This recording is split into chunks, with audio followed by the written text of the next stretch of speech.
Hi there guys, welcome back to another Kobe game video. This one is the Beginner's Guide Part 5. So in this video we are going to be looking at moving on to a different quest hub. We're going to be looking at dealing with mobs that are aggressive towards us before we attack them. And we're going to be looking at the journey to level 10 and some other bits and bobs that are going to aid us in getting there. So I hope you enjoy the video and we're going to just jump into it just now. Right then, so in the last couple of episodes we managed to get up to level 4 and we have some quests here still in the initial starting area in the Valley of Trials. Now I would recommend that if you're a first time player that you follow these quests through, because they're going to be a little easier and they're going to be a bit more appropriate for your level and to kind of guide you into what it is that you should be doing and learning. But for the purposes of this video, we're actually going to go on to the next quest hub. Now, if you want to see how to do that, if you open up your map again and then just right click it, it will come out of it. This then takes us to the bigger part of the zone. So as you can see, there are these yellow exclamation marks here. And what that means is that these are quest hubs, and that is the beginning of some quest chains for you of that particular area. So we're going to head down to this one, which is cleaning up the coastline, which is just next to Jin Village. If you wanted to, you could move zones completely. Now you're probably not going to be able to do that until level 10, because the way that it works is that this continent of Kalimdor, which is part of the much bigger World of Warcraft and Azeroth world, has lots of zones that it's broken up into. Now as you can see at the top there are numbers, so this one is Southern Barrens 25 to 60, these ones are Stone Talon Mountains 20 to 60, Winter Spring 40 to 60, etc. Basically what that is it's telling you what level you need to be at before you progress to those zones. Now it used to be back in the day that these were very locked down and specific, and it would be a lot smaller, so it would be like level 35 to 40, level 40 to 45, etc. It's actually opened up it a lot more and is a lot more accessible now to players, so that on your journey to level 60 you can pretty much go anywhere, which is really good because some zones are better than others and more exciting and interesting. So you can go to your favourite zone, for example, if you've played before, or if you're coming back from playing 10 years ago and you really enjoyed being in, I don't know, say Tanaris, you can go and level in Tanaris for 20 levels as opposed to just doing, maybe the 2 or 3 levels that you would have had back in the day. So that's really good. What you can do as well is if you are playing with your friends and you're both rolling, say there's 2 of you and you're rolling your characters and you really want to go an orc and your friend really wanted to go a undead, that's fine as well. Even though you're on different continents, you can still play together. Best way to do that would be for one of you to go to the other one's started area. So it's a bit of a trick, but it can be done. So say for example that I was playing with my friend and I rolled an orc and we wanted to go and level in Tirisfal Glades, which is where the undead start. It would be over here somewhere. Yeah, so that is quite far away. However, there would be a quick way to do it. So, and this is applicable to not just orcs, that's just my example, but any starting race. What you'd want to do is you'd want to go to your major city, which is going to be a bit of a trek away. So for example, the orcs is Orgrimmar, which is actually the capital of the Horde pretty much as well, which is up here. So what I'd want to do is come out here, go all the way up there, and then get to Orgrimmar. Once you get to that city, there's going to be probably a portal room, and then you would just take the appropriate portal to where it is you want to go. Now, it might not always be a portal depending on if you're Alliance or if you're Horde. There is different ways to get to certain places. So for example, orcs going to Thunderbluff to join the Tauren would have to take a Zeppelin, and I believe that dwarfs going to Stormwind would take the underground tram, but that is stretching my memory because it's been a long time since I've played any Alliance starting characters. But that's just some extra info for starting off if you want to play with your friends.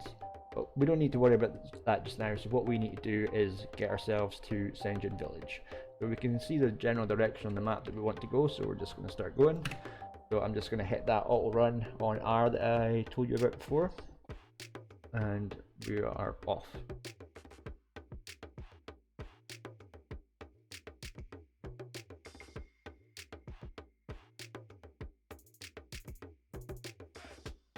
So we have made it out the Valley of Trials. We are no longer a little noob, and we are going to go to our next quest hub, which is going to be down this path here. Yeah. So if you ever get lost, there are going to be some signposts, especially in the old world, pointing you to different things, so keep an eye out for them. Then we run down here.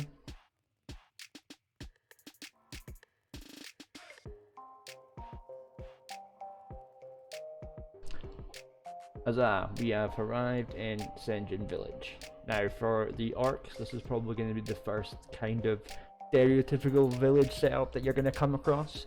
So by that I mean that you're going to find some profession vendors, which I'm going to talk about in the next video. You're going to find a flight path, mailbox, all those kinds of things. So what I will do is I will just give you a quick run through of those just now. So first things first is flight paths. So there is flying in the World of Warcraft, but that is not going to be accessible to you until you get to level 60. So before then, what you're going to want to do is pick up flight paths. Now, if you can see on the minimap here, there is a green exclamation mark, which is different obviously from the yellow ones, and that just indicates that that is a flight master, and it is a point that I haven't picked up. So I will want to go and speak to this guy. Through here. Right click on him, and then it says new location discovered. So if I right click on him there, the only other place that I can go just now is Orgrimmar, because that is the, well, I haven't visited, but it is the one that it automatically gives you. So if you were to start as a Blood Elf, for example, then it would give you a flight path to Silvermoon City. But we don't want to worry about that, because we're not going to Orgrimmar just yet. So you want to make sure that you pick up those flight paths everywhere you go. Now you're also going to come across some trainers and some NPCs that are going to be selling you things like butchers and whatnot.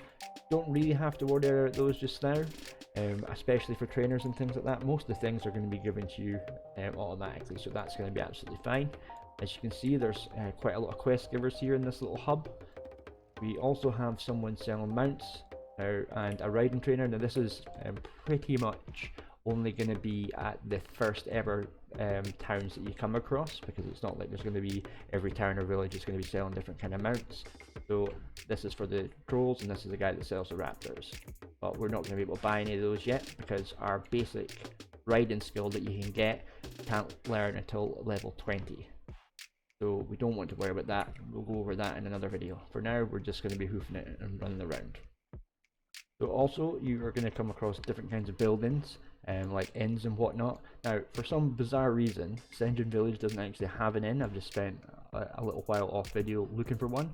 But if there is a specific thing you're looking for, you can just click on here, and then as you go to townsfolk, you can go and just click it, and when you click it, it'll come up. So I just clicked mailbox just so I could see it. So the mailbox is here.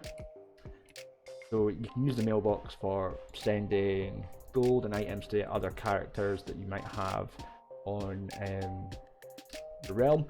You can also use it for sending mail, letters, gold, and anything to other characters that aren't yours. So for example, if you've got friends, you can send gold or potions or whatnot. Also, the main thing that you're using it for though is that if you ever lose something, so if you were to lose something, that would be perhaps an item that's worth like a green or a valuable of some sort that you didn't loot, the postmaster will send it to you, and if you buy something in an auction, it will get sent to your mailbox as well, so that's important.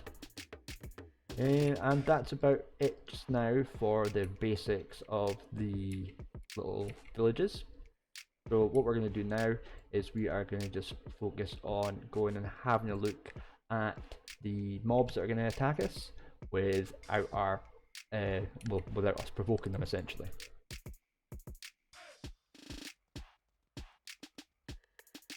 So if you can see off in the distance, there is a scorpion. Now when I click on him, he is red. His nameplate is in red and his health bar is in red. So that is different from, if you remember, the yellow Northwatch soldiers back in the Valley of Trials.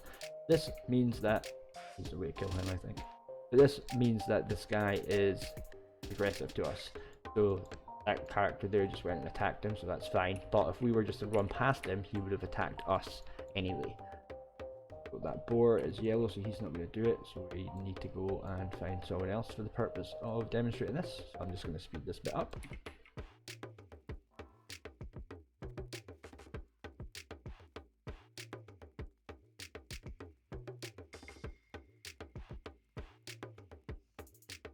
Here we go. So we are just gonna casually walk by this guy, minding their own business. Now there you go. So he's decided to come and attack us. So we then pretty much have two choices: fight him or run. So we decided to fight him there. But this one, for example, say that we're low on health or we just don't want to fight him or whatever. We come into his aggro range, we pick him up, then we decide to run away because we don't want to fight him. Now he's not going to chase us forever. You can get away from him quite quickly. There's a few exceptions to that of things that will chase you. But yeah, see, look, there you go. He's running away. Off he goes. Yeah, so normally the only thing that will follow you really, really far is city guards. So if for whatever reason you've decided to start fighting guards of either an opposing faction city, so like Stormwind if you're horde, or if you were to in a sanctuary with neutral guards that you started fighting, then they will chase you pretty much to the ends of the earth. They're very, very hard to get away from, so I do not recommend that. And that was video number 5, guys. Thank you very much for coming and watching it. I hope you enjoyed it. I know it was a little bit shorter than maybe some of the other videos that I have put out before in regards to the beginner's tutorial to WoW, but I thought it was just important to go over moving to another quest hub and, you know, leaving your initial sanctuary and then having a look at what the actual setup of villages do basically, and, you know, spoke a little bit about zones and mailboxes and whatnot. So yeah, hopefully you found that useful. The next video I am going to get this character to just before level 10, and then what we're going to do is we're going to have a look at talents, moving on to Orgrimmar and seeing some of the things that we can do there. So that's one of the capital cities, and we'll probably have a quick look at a couple other little bits and bobs. So lots of good stuff, so please come back and watch it. If you haven't already, it would be great if you could subscribe to this channel just so you can get some notifications about my videos coming out. And yeah, excellent. Right, thank you very much, guys. Take it easy, and I will see you in the next one. Bye bye.